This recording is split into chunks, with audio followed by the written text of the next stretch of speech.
KS ನ್ಯೂಸ್ಗೆ ಸ್ವಾಗತ.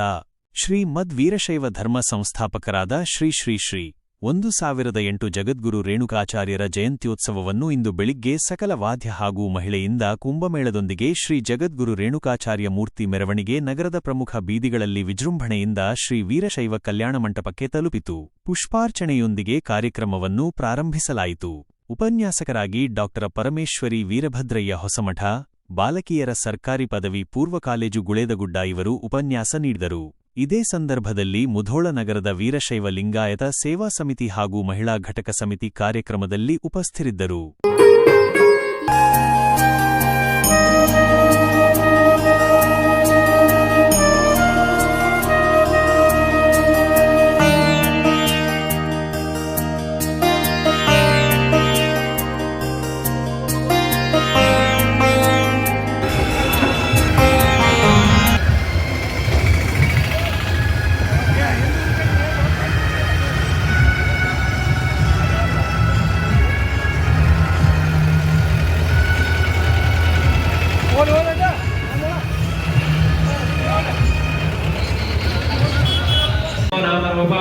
देवी सर्वमंगलम दयो संस्मरणार्थम साम सर्वतो जय मंगलम जय नमः. पार्वती पदे शिवहर महादेव. जगद्गुरु पंचाचार्य महाराज को जय. जगद्गुरु रेणुकाचार्य महाराज को जय. जय मंगलम जय नमः. पार्वती पदे शिवहर महादेव.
ಶಿವಸ್ವರೂಪಿಗಳಾದಂತಹ ತಾವೆಲ್ಲ ತಂದೆಯರು ಹಾಗೆ ಶಕ್ತಿ ಸ್ವರೂಪಿಣಿಯರಾದಂತಹ ಪಂಚಾಚಾರ್ಯರ ದ್ಯೋತಕವಾದಂತಹ ಹಸಿರು ಬಳೆ, ಕುಂಕುಮ ಹಾಗೂ ವೈರಾಗ್ಯ ಪೀಠದ ಕರಿಮಣಿ, ಶ್ರೀಶೈಲ ಸೂರ್ಯಪೀಠದ ಮೂಗುತಿ ಹಾಗೂ ಕಾಶಿಪೀಠದ ತಾಳಿಯನ್ನು ಧರಿಸಿಕೊಂಡಂತಹ ಶಕ್ತಿ ಸ್ವರೂಪಿಣಿಯರಾದಂತಹ ಮುತ್ತೈದರೆಲ್ಲ ಸೇರಿಕೊಂಡು ಲಕ್ಷ್ಮೀ ಸ್ವರೂಪದ ಕುಂಕುಮವನ್ನು ಹೊತ್ತುಕೊಂಡು ಜ್ಞಾನದ ದೀಪದ ಸ್ವರೂಪವಾದಂತಹ ಸರಸ್ವತಿಯನ್ನು ಕೈಯಲ್ಲಿ ಹಿಡ್ಕೊಂಡು ಲಕ್ಷ್ಮೀ ಪಾರ್ವತಿ ಸರಸ್ವತಿ ಸ್ವರೂಪರಾಗಿ ಇವತ್ತು ಊರೆಲ್ಲ ಸಂಚಾರ ಮಾಡಿ ಊರಿಗೆ ಶುಭವನ್ನು ಹಾರೈಸಿದ್ದೀರಿ. ಅದಕ್ಕೆ ಎಲ್ಲ ದೇವಾನುದೇವತೆಗಳು ಈ ಸಮಾರಂಭದಲ್ಲಿ ಪಾಲ್ಗೊಂಡಿದ್ದಾರೆ. ಇವತ್ತ ಈ ನಾಡು ಅತ್ಯಂತ ಪಾವನವಾಯಿತು ಅಂತ ಹೇಳಲಿಕ್ಕೆ ನಾನು ಬಯಸ್ತಾ ಇದ್ದೀನಿ. Mahesh Devashetti, KS news, Mudhol.